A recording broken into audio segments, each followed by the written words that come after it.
You're tuned into the Awakening Zone Radio Network, your news and information source for empowered spiritual awakening.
Well, good evening, everyone.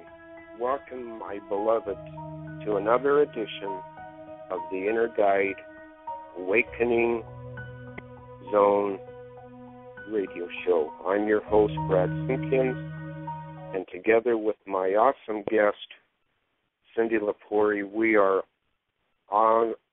awesomely grateful to have you with us tonight.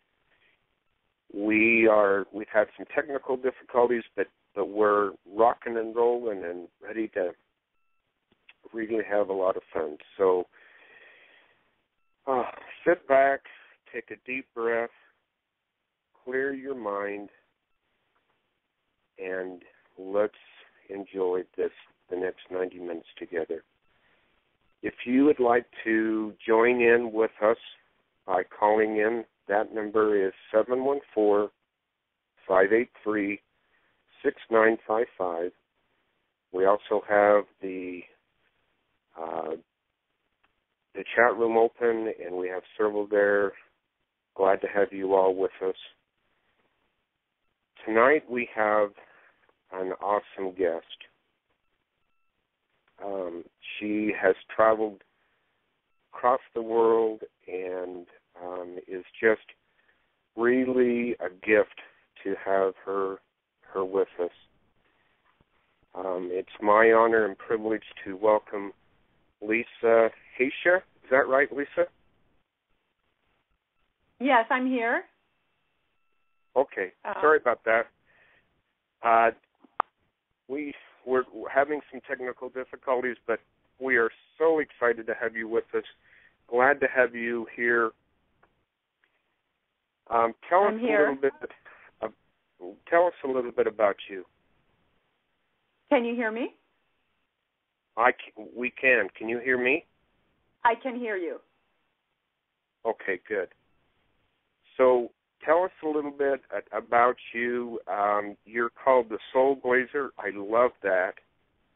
How did you come about this work and doing what you do?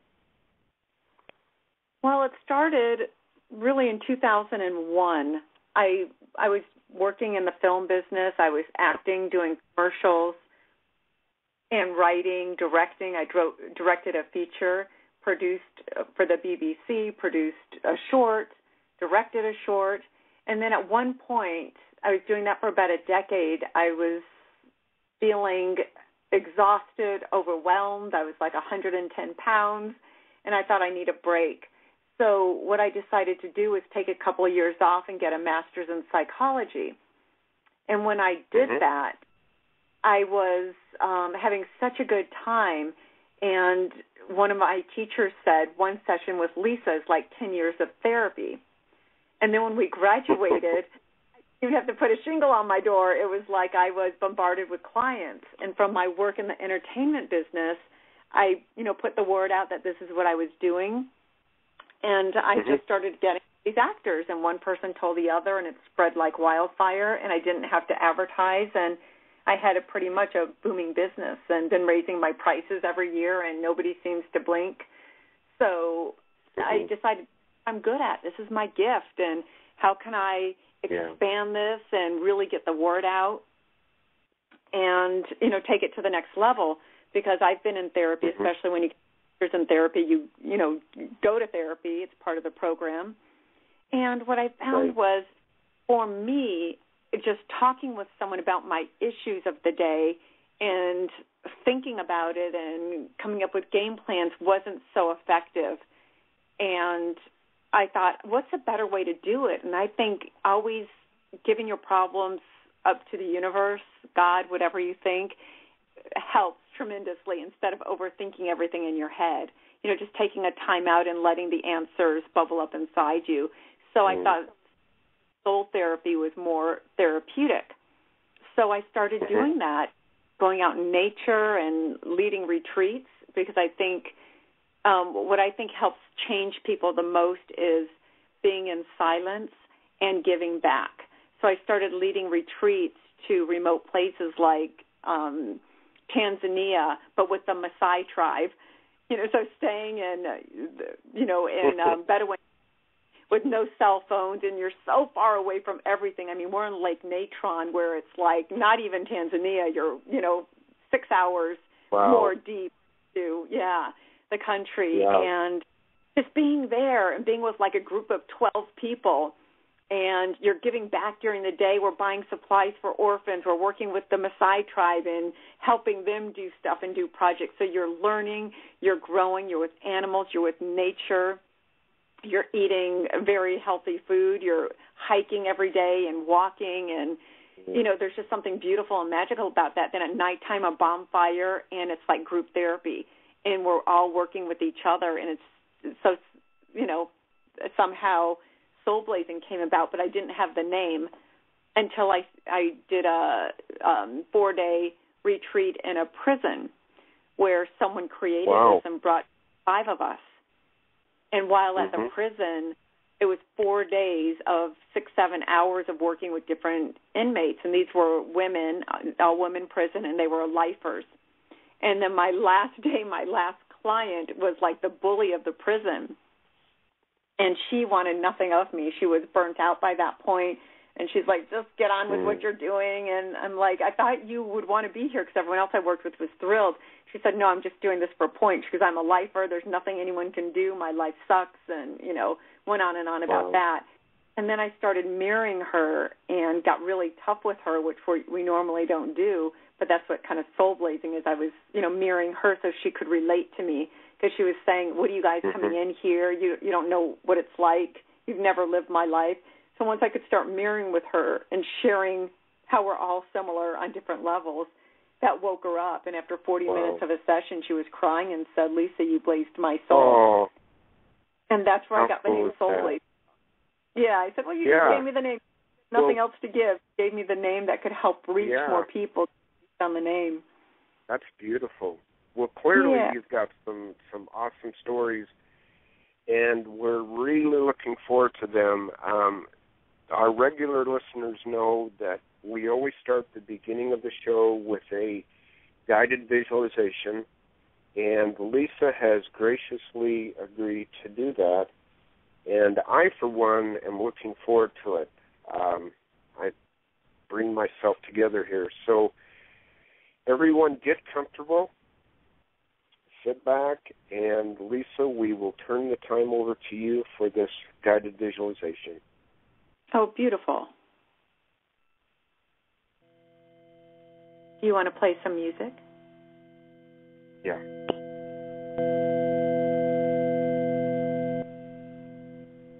I want to take you on this discovery meditation because I feel what Brad's offering here on his radio show is a gift for all of you. So here's a discovery meditation. Please shut your eyes, relax, and breathe deeply. Draw a nice deep breath right up from the soles of your feet, right up to the crown and back down.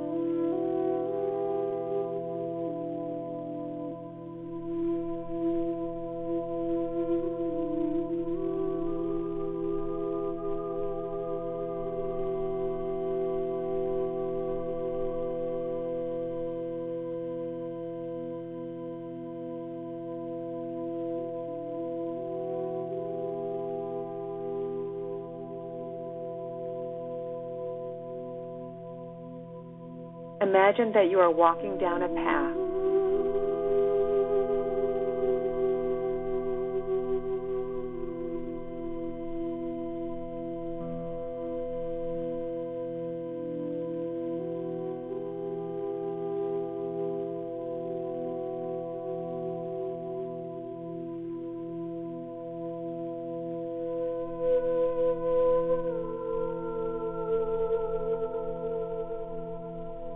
Desert path,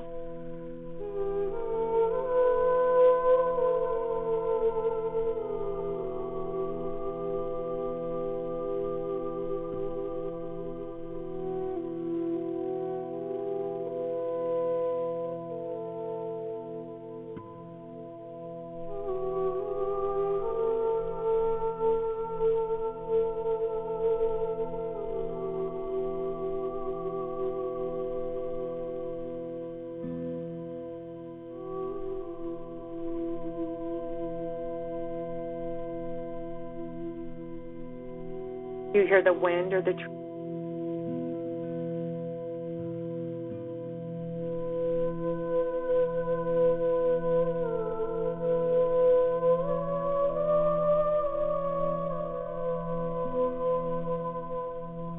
Or clouds,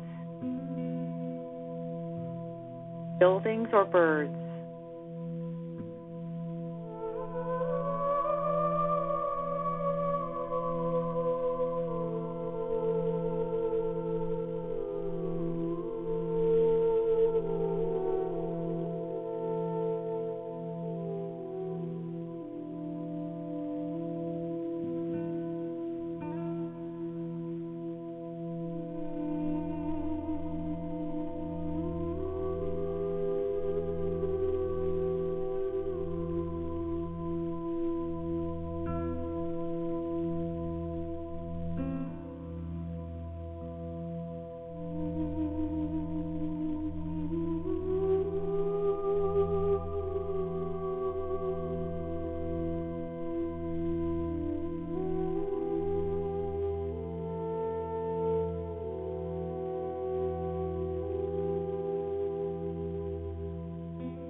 Is it tall or small? Is it in bloom or is it bare? The box. Place your hand on the box. Feel its texture.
Allow it to come into focus. If you don't see it right away, that's okay. Your gift may be emptiness.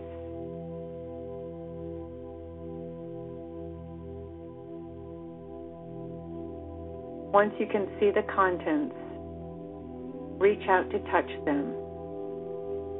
If you can pick it up,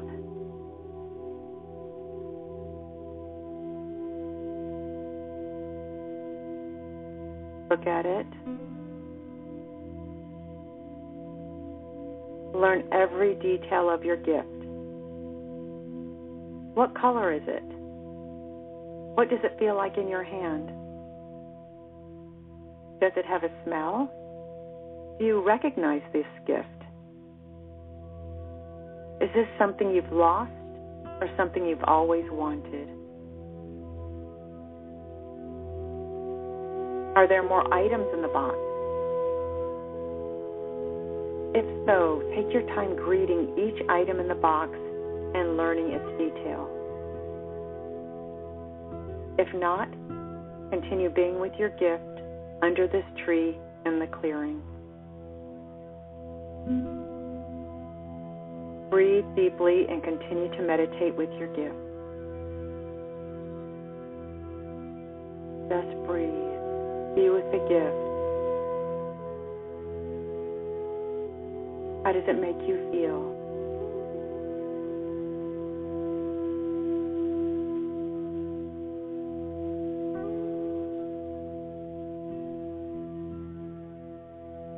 When your meditation is over, come back gently.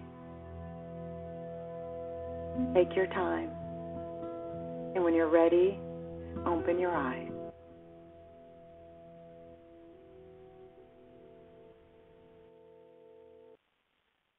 And it would be a great idea for you to bring out your journal and write about what just happened for you, because there's some answers about this gift that can help shift your life.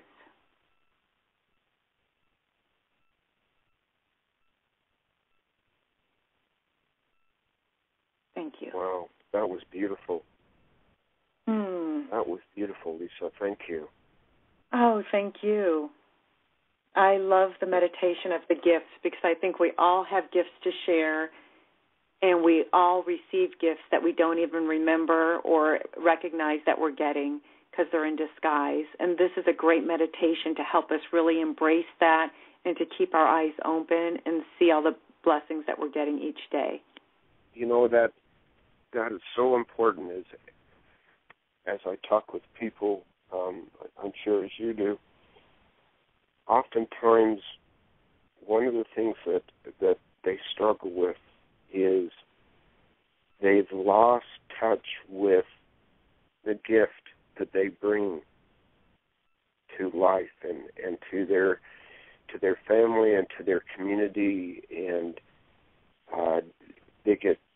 it's easy to get focused on what's not working, what our problems and what we don't have, and we get disconnected, or we think we are disconnected from our gift and our power and our inner strength that really can bring us forward through any difficulty and any challenge. Absolutely. I mean, if you're able to have that kind of a breakthrough through a prison inmate that is in there for life, what a beautiful example of realizing that no matter where we are, no matter what's going on in our life, we can reclaim that strength, that power within us. Absolutely. In your bio, you talk about helping people to find that, to connect with their love and their light and their strength. I wonder, one of the things that I was really impressed with as I look through your material, Liz, the plethora of beautiful stories that you have. And I wonder if you could share with us some examples of helping people to reconnect with their own power and their own light. That's a great question, because that's one of the common themes that I get with new clients. It's always about they don't feel connected to themselves anymore. And SoulBlazing is such a great communication tool. It helps you connect with others and to yourself in a deep and profound way. And we could get into that later with the imposter model. But regarding your question, an immediate answer is one of the strongest exercises I have is having a client look themselves in the eyes, really about 4 or 5 inches from the mirror. Usually, they brush their teeth in the morning or right afterwards.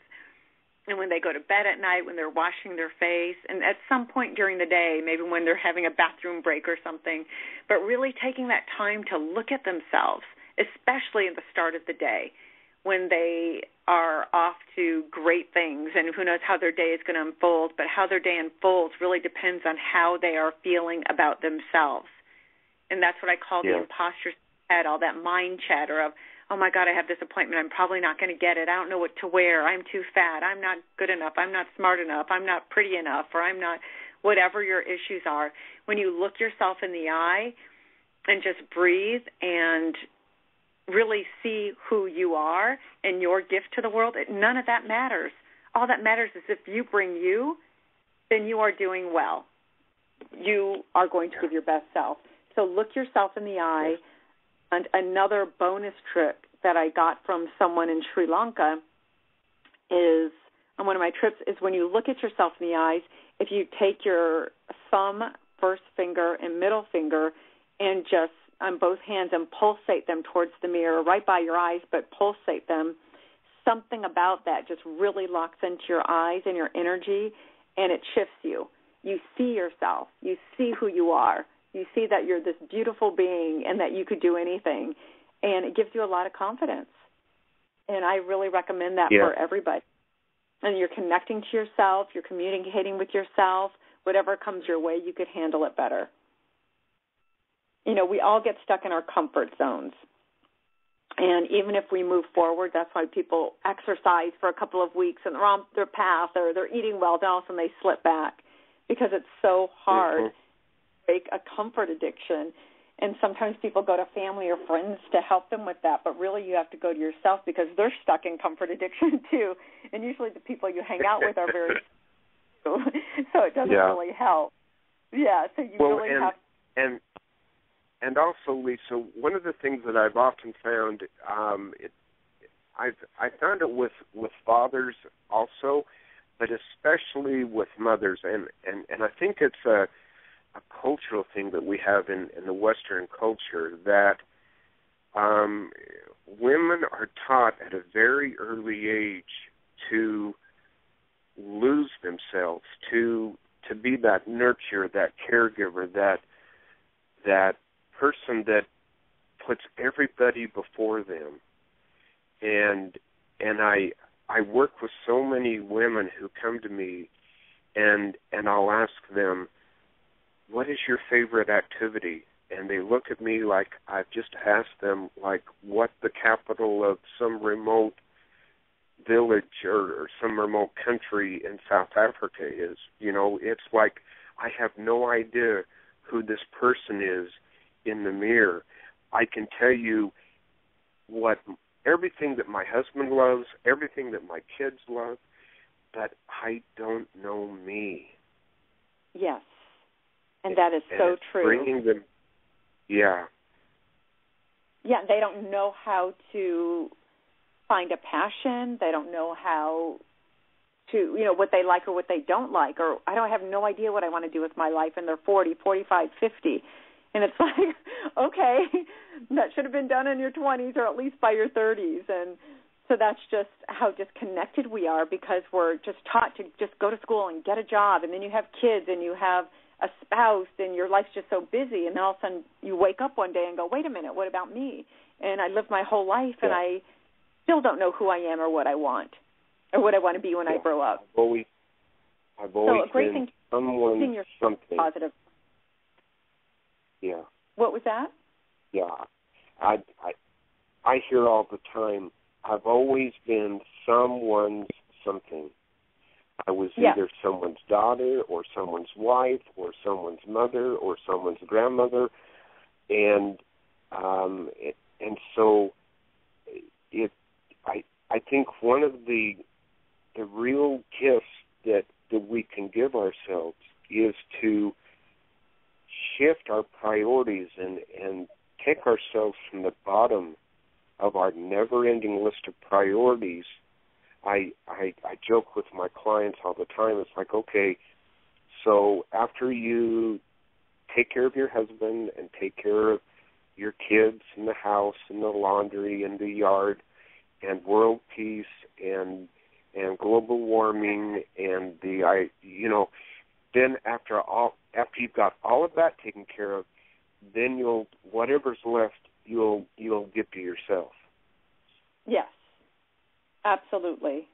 So a great thing to do is to positive affirmations.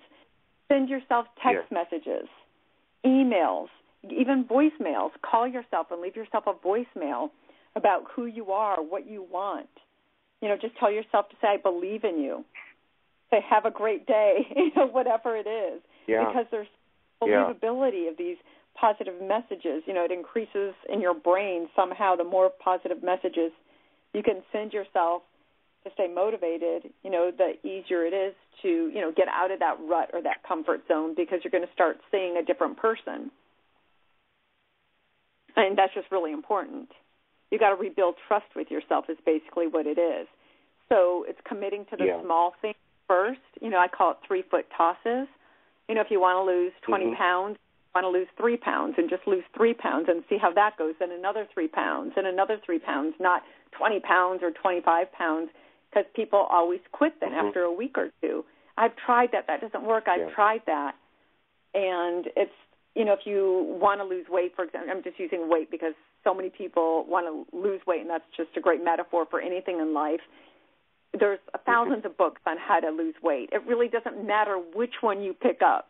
If you told me to vote on who's going to lose weight out of these 10 people, and this one's got the Atkins diet, this one's got the green juice diet, this one's got, just all, this got, whatever it is, only eat apples, it's none of that matters. The gimmick doesn't matter. It's about you, your self-discipline. I would vote on the person who knows themselves and has good communication with themselves, because it's the discipline, it's the tenacity of really, why do you want that goal? Once you know why you want it, the how is easy. There's 100 ways to do it. It's just how badly do you want it, and how can you stay on course? Yes, and I love your message that the beginning of that is paying respect and honoring yourself. I share with people all the time, if you had someone in your life who never considered how you felt, who always gave you the crumbs of the day, as far as time is concerned, who never got you anything, who never really paid any attention to you, what kind of relationship would you have with them? And is it any wonder that that's the kind of relationship you have with yourself? Absolutely. Absolutely. Yeah. And that relationship with most of us have with ourselves, they say we get like 70,000 thoughts a day, negative thoughts, beating ourselves up. You would never pick a friend who would do that to you all day long. So the goal is to start switching those thoughts to positive ones. That's why affirmations are so huge. It's such a big deal, because when you beat yourself up constantly, and hanging out with a group, that's why I started doing workshops and retreats instead of just privates, because Think about geese. I always love this metaphor. Did you know that when a flock of geese fly in their traditional V formation, each flapping its wings actually creates an uplift for the bird that follows? So, in fact, two engineers determined that together the whole flock gains something like 70% greater flying range than if they were journeying alone. I mean, that's amazing. That's why I often private retreats, because we grow together and we can love together and really shift each other. We elevate each other's souls. But you can't do that sometimes alone because you're so caught up in just who you are, and the truth is I'm really that kid that I was told, my drunk father, my uncle who told me I'm nothing or I'm a loser, so it's like, get that out of your head. That's their baggage. Those people are putting onto this innocent, beautiful child. One of the other things I love about geese is that they say that as they're flying along, their honking and so forth is actually encouraging each other, and it's like, come on, we can do this, and stay together, and as you say, that's so important. It reminds me of a few months ago, just for fun, I posted on my page on Facebook, and I said, if I followed you around and talked to you the way that you talk to yourself all day, what would you do? And it was so amusing because people said, I'd pop you in the mouth. I'd tell you to get out of my life. I'd lock the door on you, and it's like, yeah. So if it's not okay for someone else, it certainly isn't okay for us to do that to ourselves. Yes, absolutely. And people are always looking at other people's lives. I've had several people tell me that, oh, my God, I'm so intimidated to talk to you because of your social media. You have such an amazing, you're always traveling here, you're doing that. I saw you with Michelle Obama. I saw you with this or that, But I tell them, never compare your life to someone else's Facebook page. Everyone posts the highlights on the page. They're not posting the day-to-day because everyone's got the same day-to-day. Everyone faces challenges. Everyone faces issues. It doesn't matter where you are in the world or what you're doing. You're still getting life thrown at you constantly. That's what it is, being a human being. And do that is just so sad to do to yourself, and it's so not fair. And I do the same things. I'll look at some people and go, oh, my God, they're doing this, they're doing that, or they're going there. How exciting. And, then I catch myself going, great for them, and what I'm doing is exciting and great too, regardless of what it is, because you make it exciting or not. You are you wherever you are in the world. I could be in the most, the smallest city, Amarillo, Texas, or Barstow, or the desert, or the beach, or, the Middle East, or, Mexico, or France, and how I interpret the situation. Some people say, you've traveled there, God, I hate that country, and I hate those people, or, oh, that country, it's so ugly, or that's, like, I don't see that. What I see is when I go to a country for my soul family, and I meet people that I connect with, because nothing matters without connection and without love. The place could be beautiful, but you'll be bored in 3 or 4 days because, okay, now I've ate at restaurants, or I've seen this, like in Egypt, all you would see is a lot of smog, a lot of traffic, a lot of cars honking, and a lot of people pushing you out of their way or scurrying past you back and forth. And that can't be for too long. But when you connect to them, it's the greatest time in the world. I spent 6 weeks there, and I was just like crying the day I was leaving because I was having such a good time, because I had friends that were Christian, friends from Muslim, friends from, all over the world, and just students at university every day because I was studying Arabic. And so I had the students, anyway, it was fun going to all these different people's homes. It was fun meeting people from all these different countries. All these expats were there, and it was just fun. And so you make it fun. You make it your own. So if you could do that in your life, wherever you are, even if you go, God, I have the most boring life. I go to this job I hate, and I've got all these kids, and it's just cleaning up after them, and I've got this relationship or spouse that I'm not in love with anymore. It's, if you shift, everything around you is going to shift. If you wake up and do that exercise I told you about, looking yourself in the eye, and you shift everything, you're not going to take what your spouse says or what your boss says or what your kids do as seriously anymore. You're going to look at your life from a different perspective, like as if you're in a movie, and go, I am in control of this character.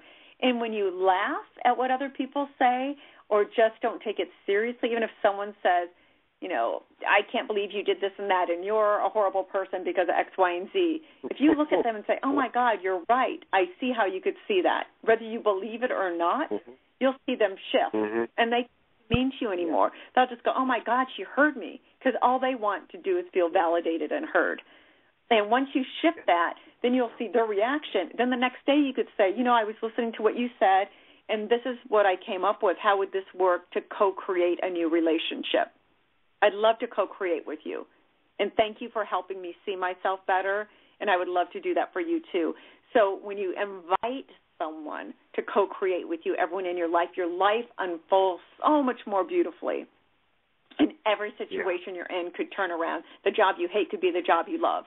The spouse you don't connect with could be the love of your life. The kids that annoy you could be the most joyous kids. Because when they're 5, kids are kids. And one of the biggest things I see with parenting, since I have a 5-year-old, is a parent will feed their kid, a huge sundae and this and that at 6 or 7 o'clock at night. Then their kid's acting up and they're like, sit down, behave. And I'm like, you just fed them a bowl full of sugar. Are you kidding me? Oh, kids, she's acting like a 5-year-old who ate a ton of sugar. Let her be her. You can't control. Or when you put your kids... I put my daughter to bed late sometimes. Sometimes she went to bed at midnight because we were out or we had company here. Then the next day she's in school and she's not performing. I'm like, Ava, you got to perform. Why aren't you paying attention? Then I catch myself going, I put her to bed at midnight or 12:30 in the morning. Of course she's not going to perform. It's my fault. She's a 5-year-old who's lacking sleep. So for me to get upset and make that ruin my day or have us have a riff is ridiculous. So I let all those things go now going, okay, something happened. She's being who she's supposed to be. If you're mad at someone for smoking, mad every time you see that person smoke, you're smoking more than they are because you're smoking in your head. You're constantly visualizing smoking. You're thinking of smoking. You're like obsessed with their smoking so much like you're smoking. So let it rest. And when you let things rest and come at it from a different angle, people will want to shift and change when they're around you because you're a living, walking example. So true. Well, Lisa, we need to take a quick break, and then we've got Sheila waiting for us to call in. So, Sheila, we will take you right after this break. So we'll be right back, everyone.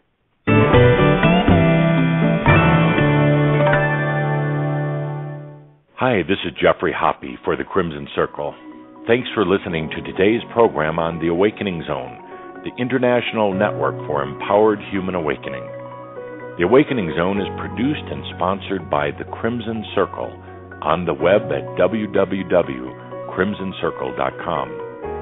The website is a safe space to experience your spiritual journey without membership or dues and no dogma or rules.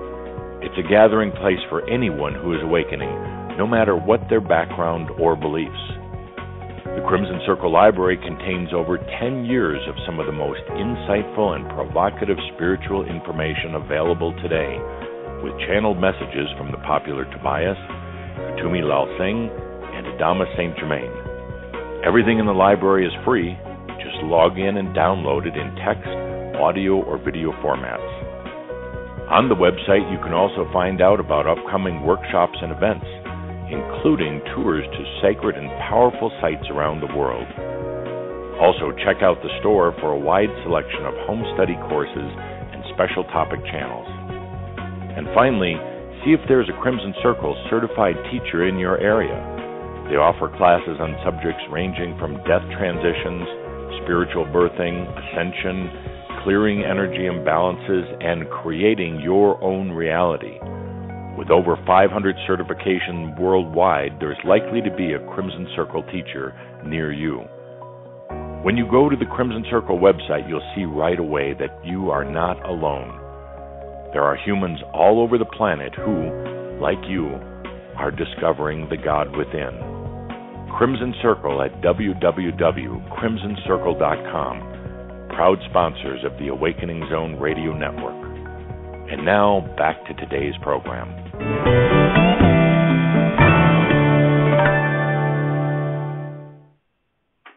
Okay, we are back, and we have the absolutely fabulous Lisa Haisha. Am I saying that right, Lisa? Haisha, you just don't pronounce the I. Okay. On with us tonight, and thoroughly enjoying the time with her. Let's bring on Sheila. Sheila, you are on the air. Hi. Hi. Welcome to the show. Thank you. What did you have a question for Lisa? Yes. Okay. I'm having problems at work. So. What kind of problems? Yeah, with coworkers. Can you give me an example? They're kind of catty, you know. You're having problems at work with employees that are catty. Yeah. Okay. How many people are you talking about here? About 3 or 4. About 3 or 4. What kind of office is it? Are you in cubicles next to each other? Or are you? Yes. Yes? Mm-hmm. And what is your part in this? My part in it? Yeah.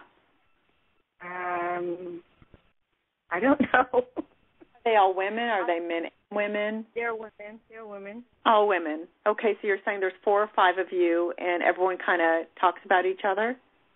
Yeah, there are more than 4 or 5 of us, but, yeah. Can you please give me a little bit more to go on here? Sheila, Lisa's really good, but she's a therapist. She's not a psychic, so she. Okay. We need a little more information. Yeah. I can take this in so many different directions, and I want to make sure. I thought you were. I don't know. I'm not interested in a little clique. It's just annoying, you know. If I'm the quiet one, and okay, my work doesn't bother anyone, and I don't know. I guess they don't understand me. I don't know what to say about it. So are you trying to say that you're the quiet one, and the people around you come up and gossip about the other employees? No, they gossip about me. Oh, so they're gossiping. I know it shouldn't bother me, but it's kind of annoying, you know. Okay, what kind of things are they saying? You know, they play mind games. I don't know how to describe it. Can you give me one example?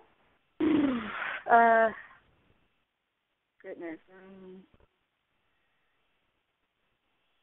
I don't know. They play mind games like, oh, you're trying to talk to me, but I'm not really talking to her. It's I don't know how to explain it.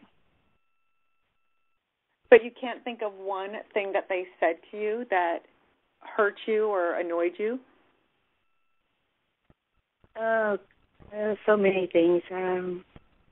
Just pick one. Think about it. Think of one that really just made you make this call.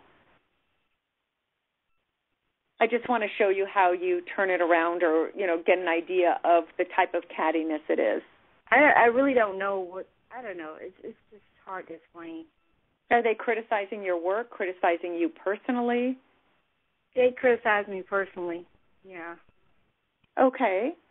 So how do you take in what they say? Do you take it personally, or do you think, oh, that's just talk and it's not true? Or do you believe what they say? I don't believe what they say. I just don't understand why they think the way they do. Mhm. So how does it make you feel when they say that? It doesn't make me feel good. Pardon? It doesn't make me feel good. Okay. So what if you stopped thinking that way? I try, but it's kind of difficult when you're in cubicles, Okay. So what do you do, which is the same behavior, that they do? I don't do the same that they do. I just sit and do my work, you know. Yeah, but can you think of a time where you did have that behavior, or that you did it in your mind and didn't even verbalize it?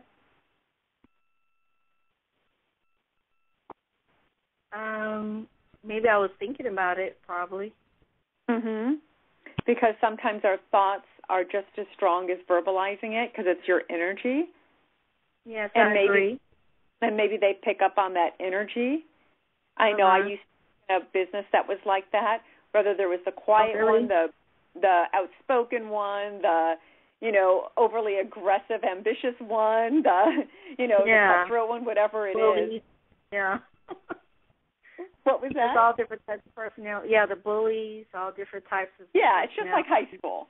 It's high school. And that's why I don't understand, because these are women with children. Yeah, so when you are. Also, what was that?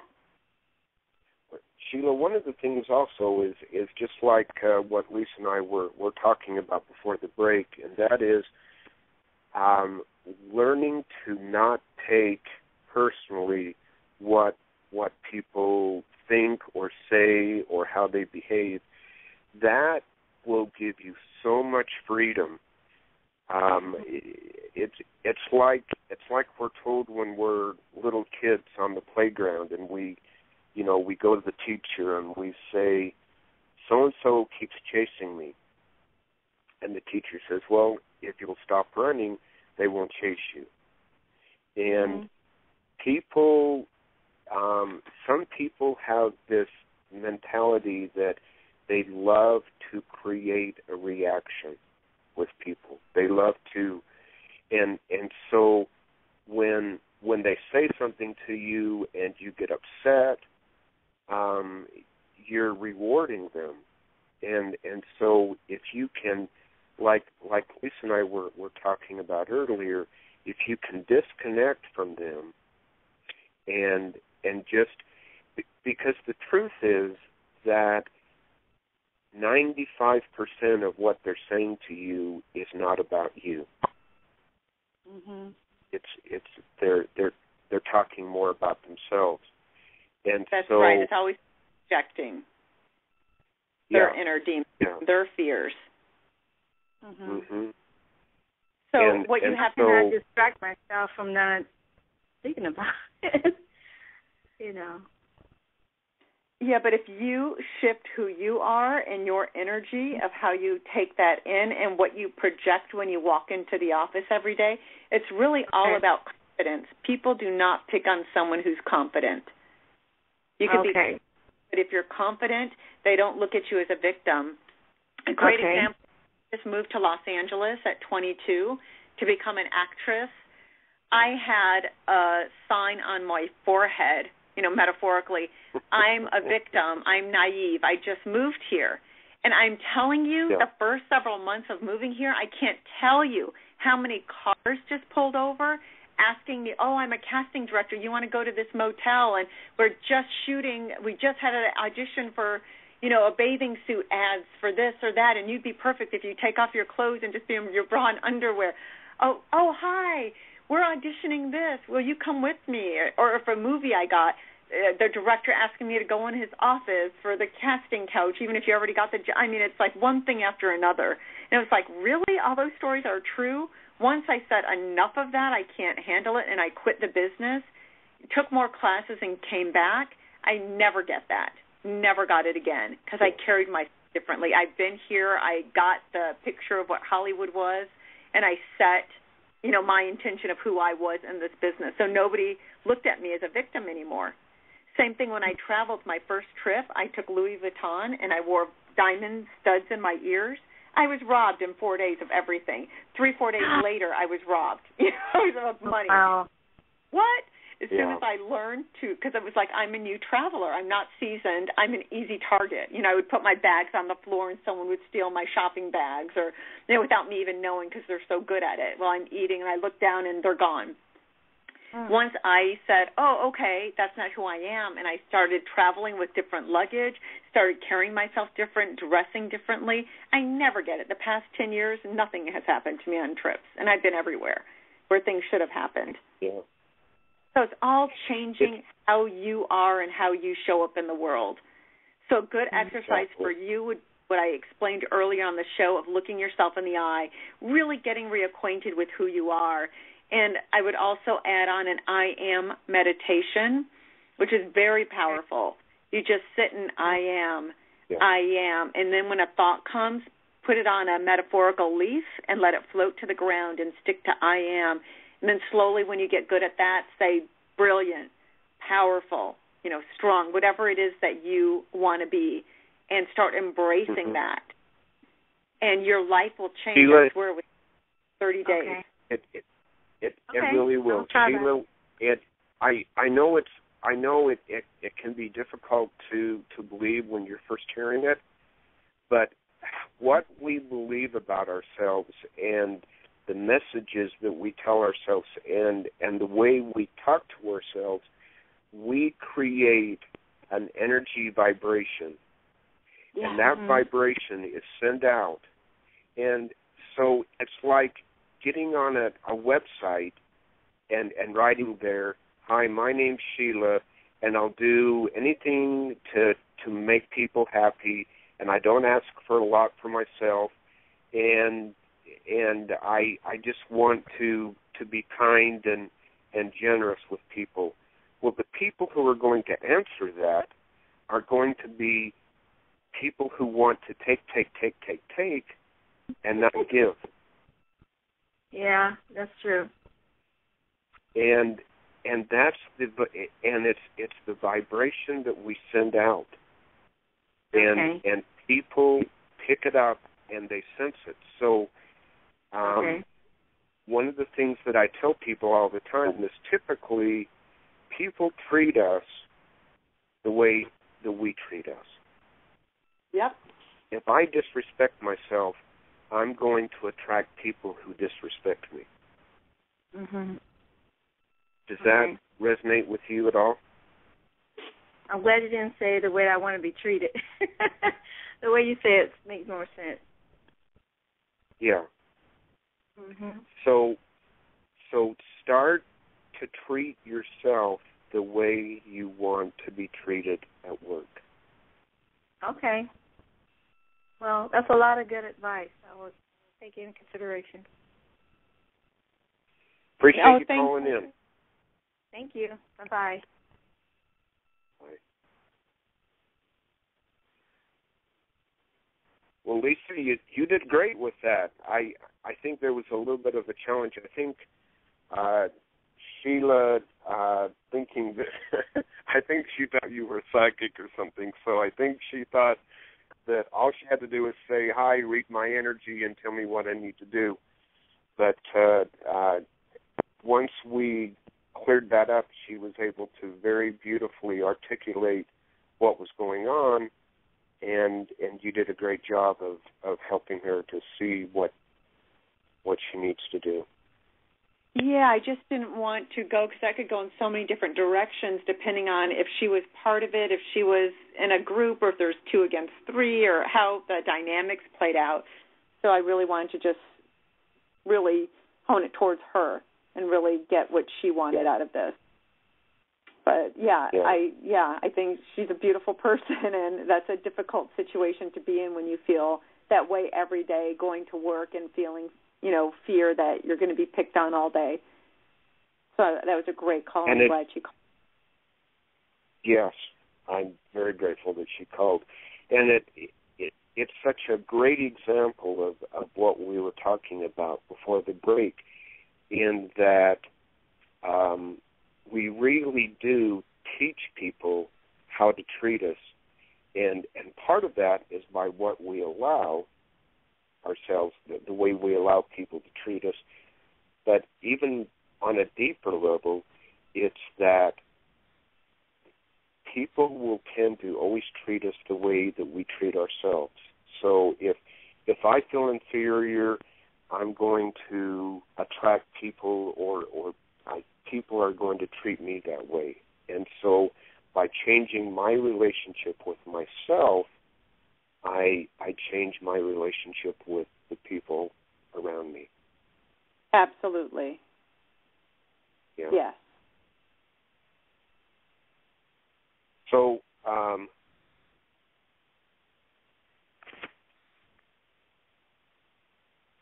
you were mentioning that before the break, I thought Cindy said, Cindy, did you want to say something? Oh, I'm fascinated. Absolutely fascinated. And I do have a question. I practice this all the time. And when early on in my life, I had a incident where I stood up and went, okay, nobody's ever going to treat me like this again. And they didn't for 30 years. And then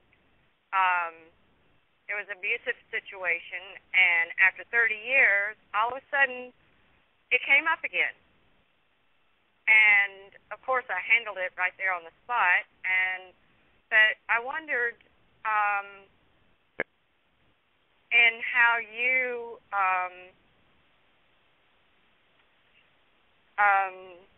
counsel people. You know, my question is, I thought that I had that handled. I don't have the victim mentality anymore, and why would this come up one more time for me to handle energetically, and how would you handle that if you were in a counseling session? Well, I teach SoulBlazing, which is based on the Impostor model. Have you been to my website? No.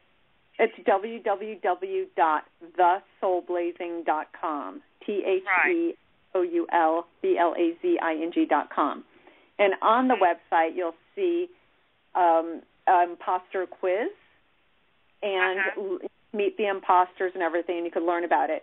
If you came into my office, I would have you take that quiz and find out which imposter is running your life. I talk about when you're a kid, someone is so powerful in your life. I don't know who it is, your mom, your dad, a sibling, a teacher, a bully, a best friend. Somebody really impressed some image of you onto you, of who you are. And with that, or with their words, you repeat over and over again. And sometimes it's a lot of people, if you had a lot of dysfunctional people around you in your life. And sometimes they're positive and sometimes they're negative, but they're in your head. So there's the wounded inner child, the clown, the overthinker, the counselor, the sex goddess, the narcissist, the philosopher, the fixer. And that's how it comes out. You know, some people have been bullied so much that they become a narcissist. They say, I'm going to bully someone before they're going to bully me, or I'm going to just bulldoze over anyone to make it to the top. I don't care who I hurt, you know, on my way. I'm going to reach the top. Some people use sex as a weapon to get to the top. They either withhold it or they give it away to get what they want because that's what they were taught as kids or saw, or, you know, something happened to them that made them very sexual in that way. You know, or they're the overthinker. They cannot make a decision to save their life. So I get a lot of people like that who sit on my couch that are 45, 50 and saying, I never did anything because I can't make up my mind. And they list 10 things they want to do, and they can't focus on one and follow through because they're doing 10 at one time. And, of course, they're never going to make it. Do one, go to the finish line. Then once you accomplish something, get really good at it, then branch out and do other things. You know, so there's clown. There's, you know, who puts people down and is very witty. There's the philosopher who, you know, usually thinks they're better than others. They're very well read or very talented or gifted, and they use that to get love. So everyone uses a gimmick to get love and be loved.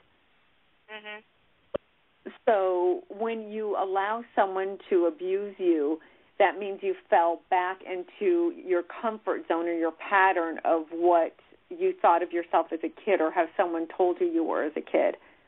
Because if you were strong, living from your authentic soul, which is what I really teach in my therapy practice, my main point is how to come from your authentic soul. Because if you could communicate with yourself and others, nobody's going to bother you. And your decisions you make, every choice you make develops who you are today. So every choice that you're making in a day, like when this person started bullying you again or something happened to you, you made choices that opened up that possibility. So I would look back at those choices and say, what happened? Why did I get insecure again? Or why did I feel that this was okay again? So you slipped somewhere. And I would exactly.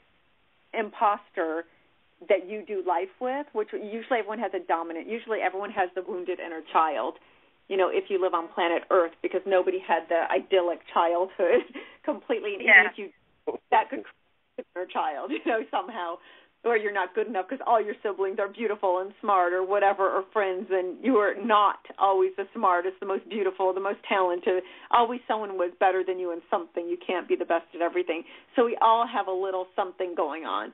And then you get one of the other ones, you know, there's the fixer who they're always reading tabloids or following up on all the gossip of celebrities so they don't have to look at their life or they could run away from it, or the counselor who's always helping other people but don't help themselves or usually take the advice. You know, there's all these different ways that dysfunction manifests. So I would say go to the website, research this a little bit, find out who you are, and do some of the exercises that will really help you get back in touch with you. Okay, and what was the website again? TheSoulBlazing.com, TheSoulBlazing.com. Then click on Take the Impostor Quiz, because on that tab is Meet the Imposters and About the Imposter Model. Very cool. Yeah, and there's a quiz that I have on my website by city. You know, when you find the love, you find yourself. The secret is in the love. And that could not be further from the truth. For people who don't like themselves, they say it's not that, but it is. Mm-hmm. If you love yourself, everyone else will love you. They will relate to you, or at least you won't be bullied or picked on. You won't stand out with the sign on your head. Pick on me, bully me, you know, hurt my feelings, because it won't even come to them, it won't even be part of what they see in your energy field.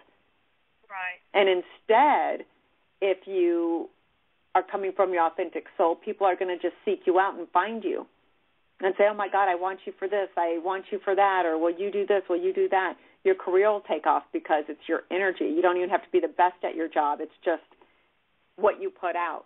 Especially today, there's so much negativity going on in the world. I mean, look at Russia, look at Venezuela, look at North Korea just, you know, is doing something again with their bombs, and it's all over the world. Syria, you know, this missing plane, Malaysian plane, the earthquakes we're having in L.A. I mean, all over the world something is. And so everyone's super stressed out. Our, you know, economy, everything is stressful. So if you could hold yourself strong and live from that place, you're going to just be this pillar, this rock that people are going to run to instead of try to knock down, because I know it's going to be impossible. Right. If you want to give me a little more detail of what happened, I could do a little improv with you, which is what I do in situations like this when you're in the SoulBlazing Sanctuary with me.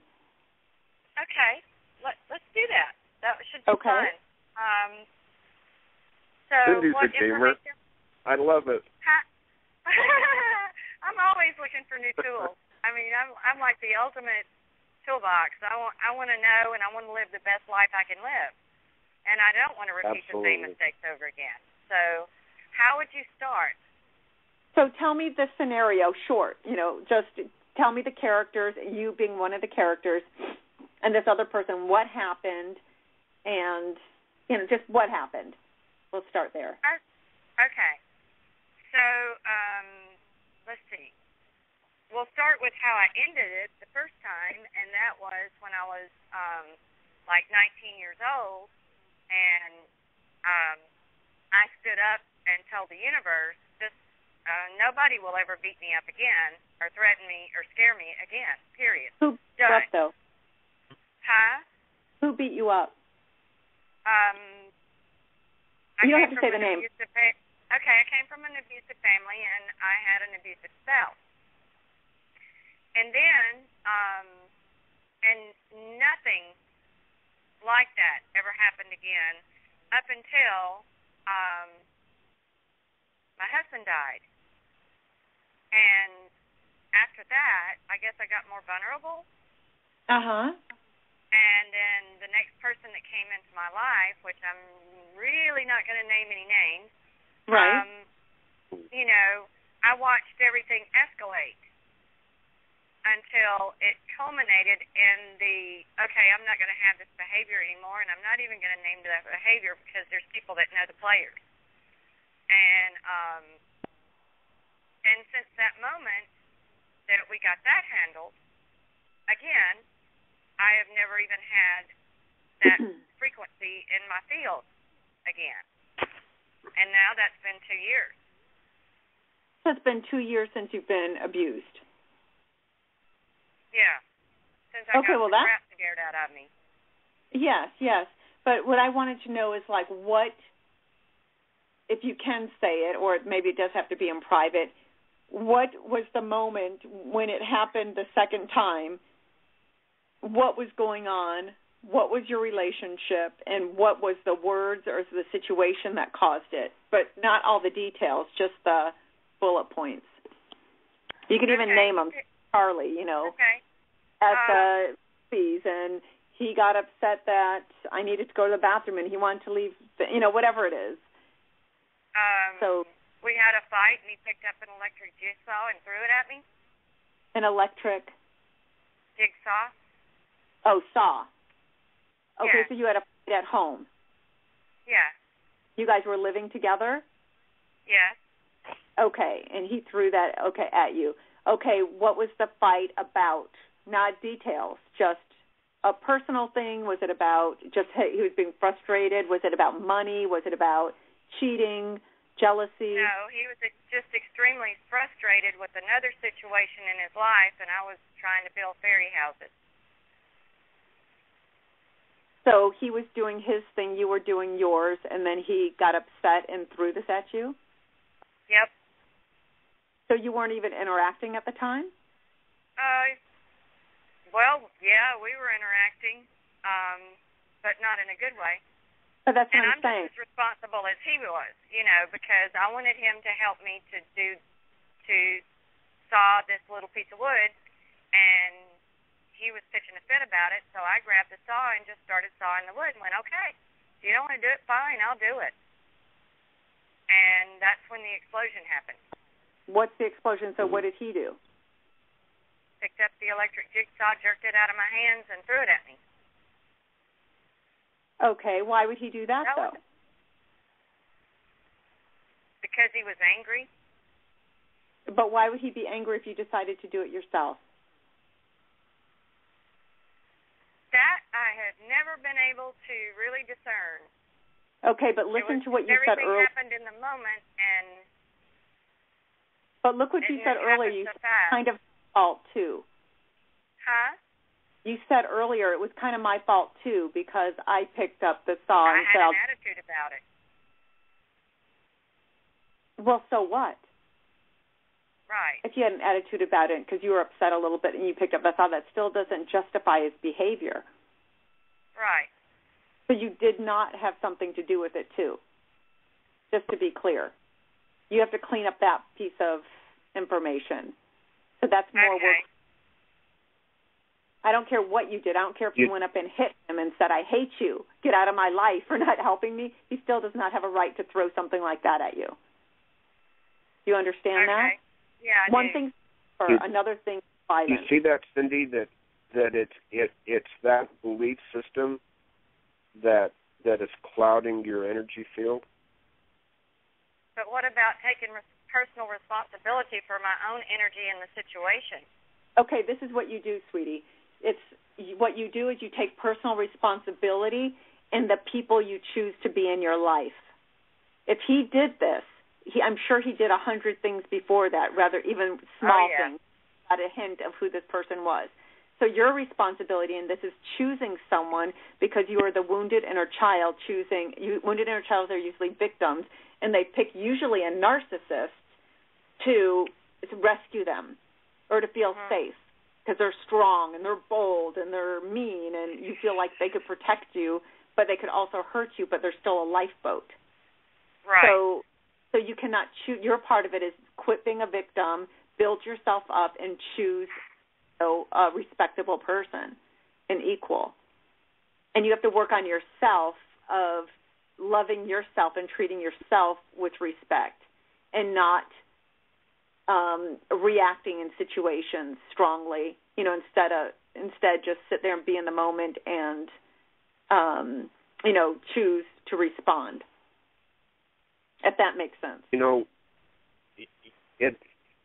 Lisa, it's interesting that this reminds me that there's this interesting dynamic where it's like there are some people who, like, when you're working with them in counseling, it's really a challenge to get them to take responsibility for themselves and what they've done and so forth. But then there's this other dynamic where, and I've joked with Cindy with this before. It's like when Iraq invaded Kuwait, Cindy had a guilt complex. Oh shoot, I should have filled my tank with gas that day. Maybe Iraq wouldn't have invaded Kuwait, or right. And so I'm responsible for the starving children in Biafra. No. Overly responsible. And it's that, it comes from that childhood where if something goes wrong, inevitably you're the one that's going to get the blame. And so you just learn to take responsibility for everything. And by blaming yourself, it gives you this false sense of peace that at least someone's taking responsibility for it. Mhm. Makes sense. Absolutely. So how do you step out of that? Brad, you want to go with that, or you want me to answer? Oh, go ahead. I didn't mean to take over. I was just adding to what you were saying, Lisa. So please. Yeah, absolutely. Go ahead. So what do you want to know? I said, in people, and I'm using this like as a just a scenario for other people who are going through that, because, there's a lot of people out there going through things like that. So, Lisa, how do you step them out of that cloud that's right there in that moment? Well, what you have to do is breathe. First of all, try not to be in that cloud. The first step is notice that that's your pattern. I've never been in that cloud. That's not my issue. Right. So, I wasn't abused like that. So that's not one of my issues, but I see it a lot in clients. I have other issues. But so it's like when I was naive, I was robbed all the time. It was like, come on, once I clean that up, I'm never robbed. So it's... Well, and Lisa, if I could add, it's letting go of that rescuer mentality that says if something goes wrong, I have to clean it up. I'm responsible. Coming out of the victim, I have to fix it. Being a victim. Yeah. And being able to step back, take a breath, and resist that initial surge to say, okay, I'll clean it up. I'll take care of it. To step back and ask yourself, is this my issue? Is this my doing? Is this my place to be fixing this or rescuing this? Does that make sense, Cindy? Yeah.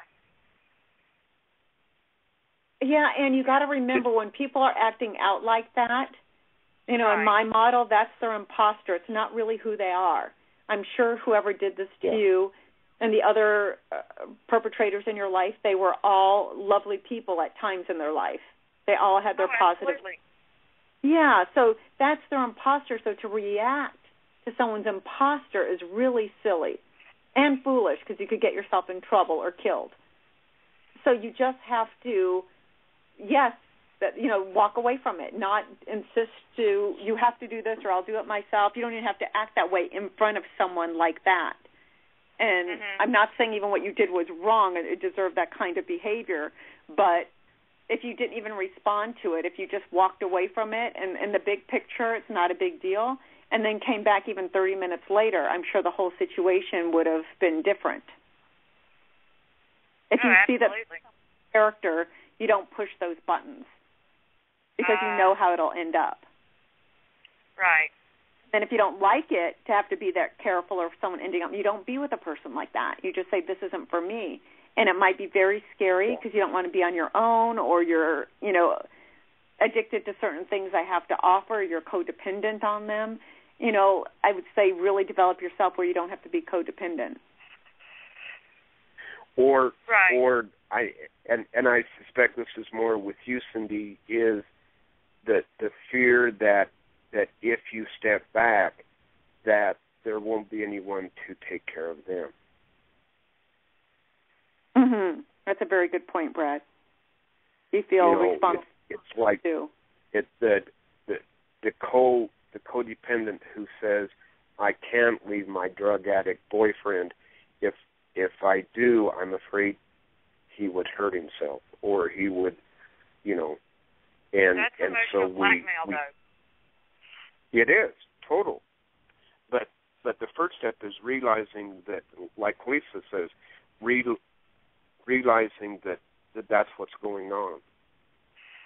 That's what your come from is, that imposter, that because that is not the real genuine you.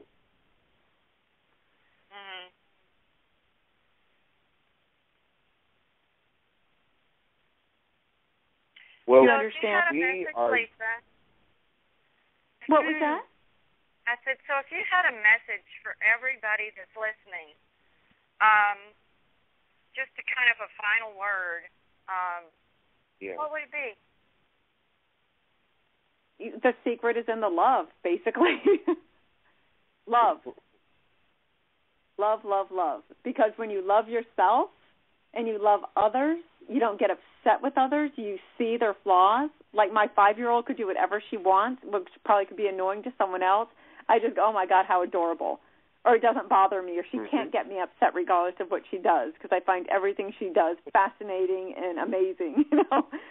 So if you feel that way about every human being, or if you feel that way about yourself, and just don't put yourself high standards and where you're always failing, just wherever you are, be comfortable with where you are. I've been in relationships where I've had intense relationships with men that were, very powerful and strong, and when I used to fight them on stuff, or, this is my opinion, I could see where it would go in a debate and an hour of blah, blah, blah, blah, blah, and I'm going, you know what, I just don't like this. So I don't challenge them in that way. I just say, oh, okay, I see your point, you're right. Then an hour later, I would say, you know what I was thinking about if I really need to get my opinion out. But then he could hear me. They can't hear you when they're in the middle of being in their God complex or whatever it is. It's their imposter. What they have to say is that's the way it is. But an hour later, they don't care anymore because they're out of that mode of whatever it is that they're feeling insecure about in that moment, or have to win, or it's in a group round table and no one's going to tell them that their theory's wrong. Once that edge is off, you could actually communicate with them. Or if someone's mad at me for something, or, you're late, or, you did this or you did that, I'll say, I'm so sorry, you're right, even if I don't believe them or there was a good reason behind it. But you know why this happened, It's that none of that matters. Just validate them and then talk from your heart. Yeah. All they need to know is that they feel heard and they feel seen. So validate them. I'm so sorry. I could understand how that would feel with me being late. You probably don't feel important. You probably don't feel loved, and that's certainly not my intention. I'm so sorry. I'll really work on that in the future. And then the next day, you could let them have it. Well, you know what happened, blah, blah, blah, blah, blah, blah. But they could hear you in that moment. Yeah. Then you avoid a huge fight, you avoid drama, you have a nice evening, your evening's not ruined, then the next day you say, you know what, I just want to share something with you, not to take away from, your feelings about that, but this is what happened, and I just want to share that with you so you get that it wasn't intentional. But you don't do it in the moment when they're imposters, are out, because they can't hear you, and they're going to just fight you, and you're going to fight them if yours are out. So you have two people's imposters going at it, and your authentic souls are going, I just want to be loved, I just want to be hugged, I just want to be heard, I don't want to be fighting. So it's a great way not fight. And Lisa, it's so beautiful because it's like we've come full circle, and we've come back to what we were really starting the show with, and that is it all begins with self-love, because if you and I both know, and I know Cindy knows many as well, people who have this attitude of, well, I don't really like myself, but I just love everybody else. And when we come from that, we're going back to that imposter model that you've been talking about, because we cannot love anyone more than we love ourselves, and that's difficult for people who have this fear of being a narcissist, and so they kind of gravitate the other way. Yes. But it really begins with, I have to love myself. Yes. Yeah. And loving yourself is not selfish. No, you're doing the whole world because you're a much nicer person, more compassionate. You could listen. You could be there for others. If you don't love yourself, none of that could happen. Right. And the really interesting thing is that what people fear, that the narcissist who is constantly telling everybody how wonderful they are, they really don't love themselves. They have to seek love from. They're seeking love from you because they need love from you because they haven't got it within. So true. So true. Yeah. Narcissists usually don't like themselves. They have a lot of self-hatred. Not at all. Yeah. And that's why they're always sucking it out of everybody else, is because they don't have it within themselves. So love yourself. It's the greatest gift you can give your partner, your kids, your coworkers, everyone in your life. Yeah, beautifully said, Brad. Thank you. So Lisa, you've given us some great ideas, and if you would, one last time, could you share with us how people can get in touch with you, your website and your Facebook page and your home address, and whatever whatever you want to share. They could go to lisahaisha.com. That's LISAHAISHA.com, or thesoulblazing.com, TheSoulBlazing.com. And both those sites show you all lots of videos, the Soul Blazing model. I'm creating a great mastermind group. This one I have now is going to end in August, and the new one's going to start up in September. So it's a great opportunity to study for a year with me for a lot less than one-on-one coaching. And I'll put you on a year program that'll really shift your life. And it doesn't take that much time. It would be like one Skype call a month, and it's homework and weekly emails and buddy system and all that stuff that I'm talking about. When you're in synergy with others like the Geese, you really succeed much more than when you're by yourself. And everyone helps each other with their contacts and their Rolodex. So, yeah, both those websites. And so this mastermind group will be all across the country, and it doesn't have to be there in L.A. It's global. All over the world. Okay. Absolutely, it's global. Also, I've created a certificate program if you want to learn to be a coach, a soul-blazing coach. I've just started that this past, few months. I think it started in April. I'm sorry, it started in January up to April now. So I only have about 5 students, and it's just growing. So if you want to get on that, that would be wonderful also. I mean, I Great. have 2 people that are going to graduate, my first 2, very exciting, this coming month.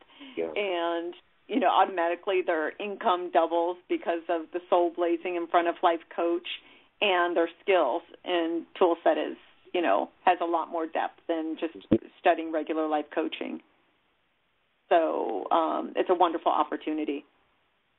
So both of those are going on now that I am allowing people to sign up for before they fill up, and that's it. I have one-on-ones, but those are $3.50 an hour, and you get a lot out of it, but you get more out of the group sessions, I mean, for a lot less money. If you want the same results for a lot less money. Yes, but I'll obviously enjoy the one-on-ones. Yes. Mm-hmm. Okay. Thank you, Lisa. Thank you for your time and your energy, and it's been a real gift to have you with us tonight. Thank you so much for the invite. I really enjoyed it, and I love co-coaching with you. You're wonderful. That was fun. We'll have you on again. That was fun. All right, honey. Thank you so much for your questions. I appreciate it. I hope they were helpful to everybody. Yes, Cindy. Oh, okay. absolutely. Thank you, Lisa. That was very insightful. I'm excited. All right. All right. Have a good evening. Bye-bye. So, Cindy, wow, what a great show. We started off a little bit with some technical stuff, but what a gift it was to wrap things up, and it was a gift to have Lisa with us. Who is coming up on Awakening Zone? Oh, wow. I got so caught up in conversation with her. But I did have one picked out. Actually. While you're looking at that, let me tell people next week on Inner Guide Empowerment Radio, we have Lisa Wimberger.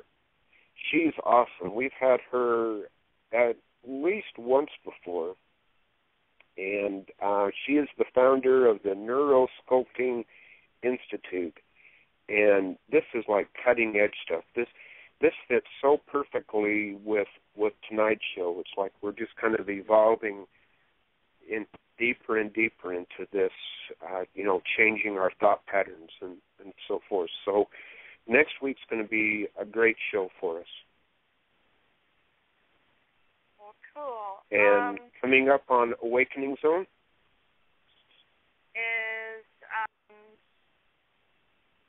that I can't pull it up. So, okay, one of the shows that I was very excited about was the fact that Patricia Corey is going to be on one of your guest shows, which is Mary Beth Dunn, and that's going to be absolutely phenomenal. And there's some really cool classes coming up in the Academy Zone, the Awakening Zone Academy, and that is The Journey to Wholeness and the Sacred Money Archetype.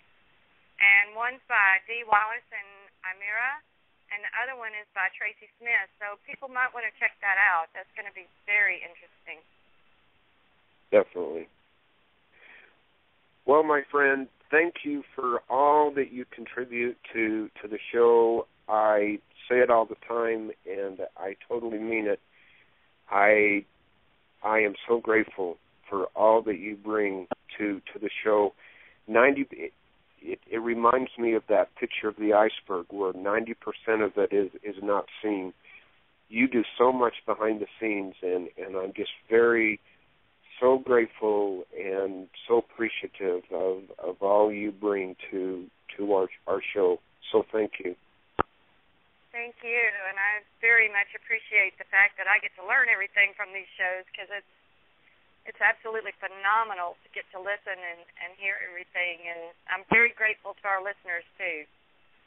So, yes. Wow. Okay, everybody have a great night. Thank you for being with us. Thank you for your love, your energy, and we look forward to connecting with you each week. see you next week. Good night, everyone.